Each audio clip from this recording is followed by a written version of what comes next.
이제 9장으로 넘어왔습니다.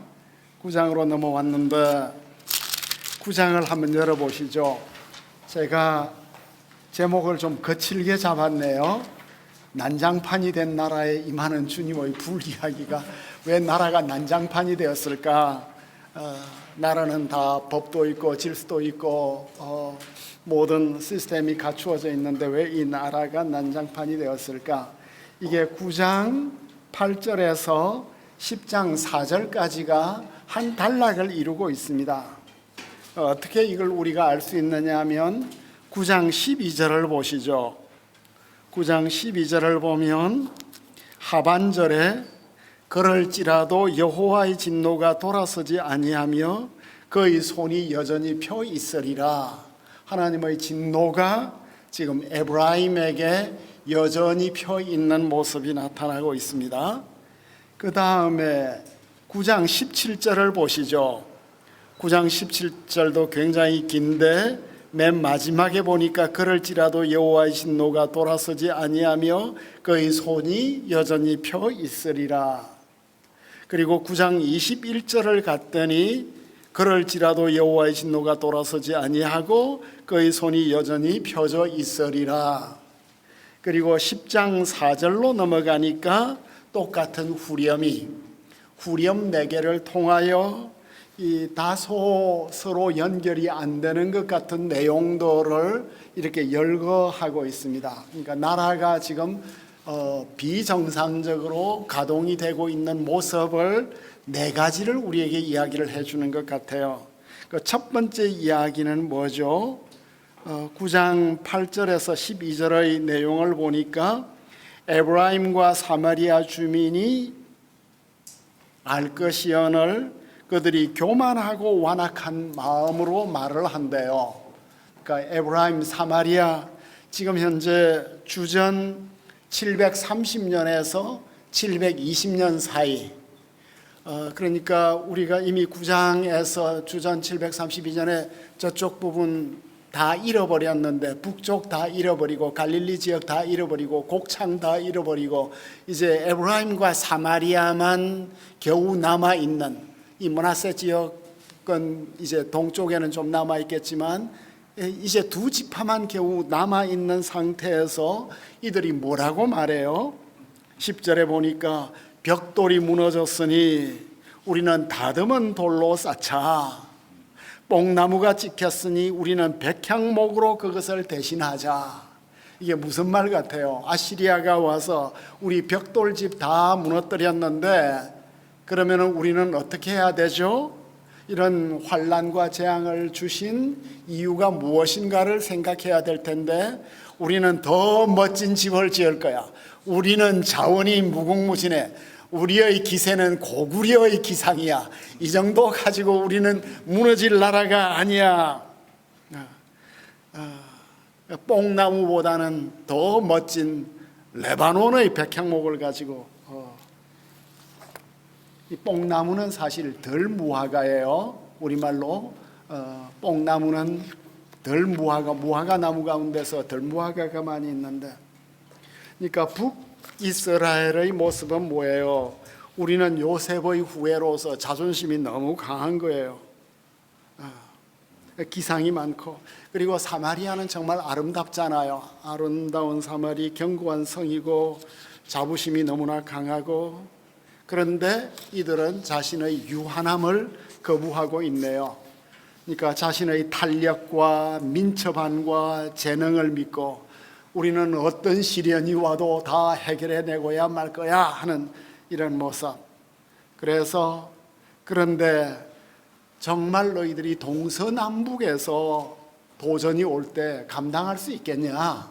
감당할 수 없을 거다. 더 큰 위기가 올 것이다.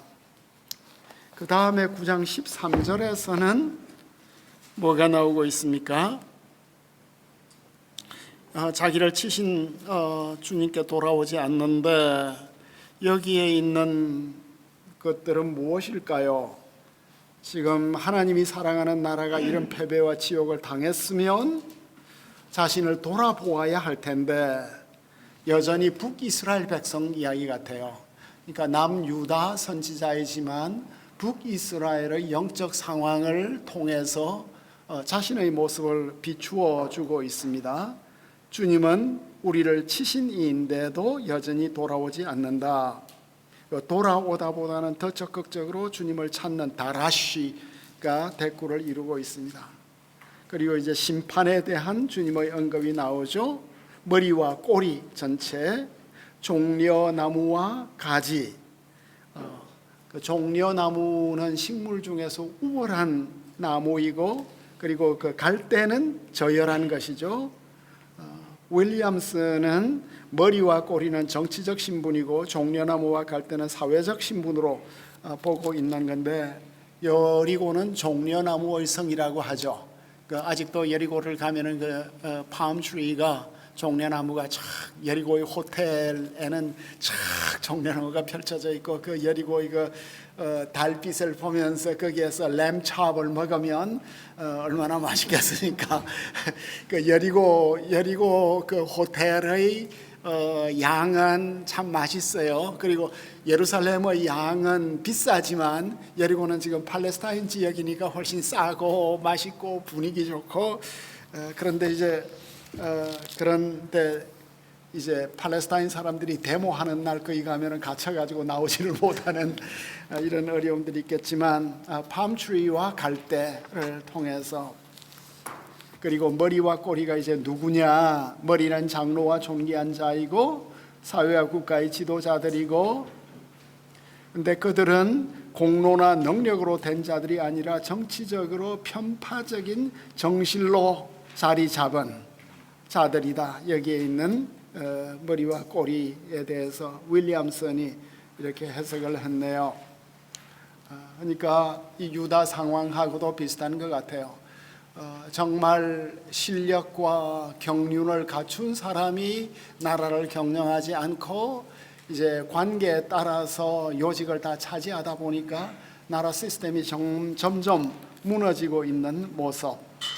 그래서 그들의 장정들을 기뻐하시지 않는 모습이 나타나고, 그 다음, 그러니까 이 두 번째 죄는 뭐죠? 이 두 번째 죄가 하나님께서 머리와 꼬리를 다 잘라버리겠다고 하는데, 첫 번째는 너무 오만하죠. 온 나라 전체가 굉장히 오만한 정부의 모습을 우리가 볼 수 있고, 두 번째 모습은 뭐예요? 미혹된 지도력들을 볼 수 있는 것 같아요. 지금 패거리 만들어가지고 정치하고 있는 이 모습들, 뭐 진박이니 친박이니 이렇게 우리 정치의 어떤 이런 현실들을 우리가 볼 수 있는 것 같고, 서로가 서로를 이용하고 서로 물고 뜯는 이런 내분이 일어난 이 모습을 우리에게 볼 수 있겠습니다.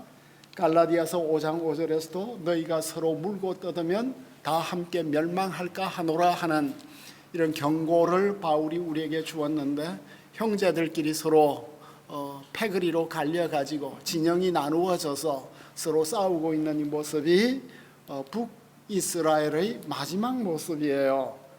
그 다음에 세 번째 모습은 뭐죠? 이제 9장 18절에서 21절에 보면 북이스라엘은 머리에서 발끝까지 교만과 만용으로 가득 찼죠.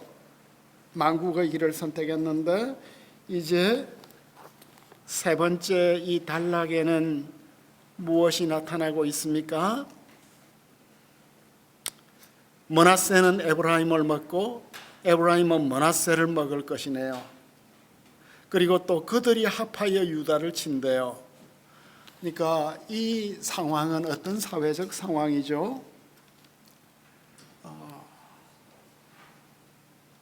이제 무정부 상태가 된 것 같기도 하고, 의리가 다 깨어진 것 같아. 에브라임하고 므낫세는 같은 형제잖아요. 그리고 유다도 같은 형제였잖아요. 한 나라를 이루었는데 남북이 나누어지더니 동서가 나누어지고, 서로가 이렇게 또 음모를 꾸며가지고 공격하고 없애려고 하는 이런 모습. 그러니까 자기 이익만 구하고 있는 그 형제애가 다 사라진, 각자 도생하려고 하는 이런 모습. 그 혈연 관계는 우리 인간 생활에 있어서 가장 가까운 것인데 그런 것까지 다 무시되는 이런 모습이 나타나고, 그 다음 마지막 10장 1절에서 4절은 뭐죠? 불의한 법령을 만들고 불의한 말을 기록하여서 가난한 자를 불공평하게 판결하고, 가난한 내 백성의, 참 이런 게 가슴 아프네요. 내 백성의 권리를 박탈하며 과부에게 토색하고 고아의 것을 약탈하는 자에게 화 있을진저. 그러니까 참 우리가 성경을 늘 어려서부터 읽고 배우면 뭐 사회 정의가 어떤 시대 정신이 아니라 이런 것들을 어릴 때부터 배우는 거죠. 내가 고아를 돌보아야 되고 과부를 돌보아야 하고 사회적 약자를 무시하거나 착취해서는 안 되고, 이건 이제 인류의 어떤 정신 문화 유산이잖아요. 그게 성경 안으로 들어왔고 함무라비 법전에도 이런 내용들은 다 나오고 있고, 그러니까 휴머니티에 대한 이런 기본적인 것들을 성경은 계속해서 가르치고 있는데, 이 사회적인 착취와 억압에 가담하는 이런 나라의 모습이에요. 그러니까 이런 나라의 모습을 보여주고 나서 하나님의 진노는 아직도 끝나지 않았다. 여전히 하나님의 손이 펴졌다. 진노의 그러면서 이제 10장에 아수르가 등장하게 되죠. 하나님께서 어떻게 참 이렇게 사회 나라의 정신이 이렇게 붕괴된 이 나라를 하나님이 어떻게 하시는가? 아시리아는 내 진노의 몽둥이다 하고 이제 아시리아가 등장하게 되었습니다. 마가복음 12장 40절에 보니까 예수님께서 바리새인들 이야기를 할 때 그들은 과부의 가산을 삼키며 외식으로 길게 기도하는 자니 그 받는 판결이 더욱더 중하리라, 이런 말씀을 하고 있습니다.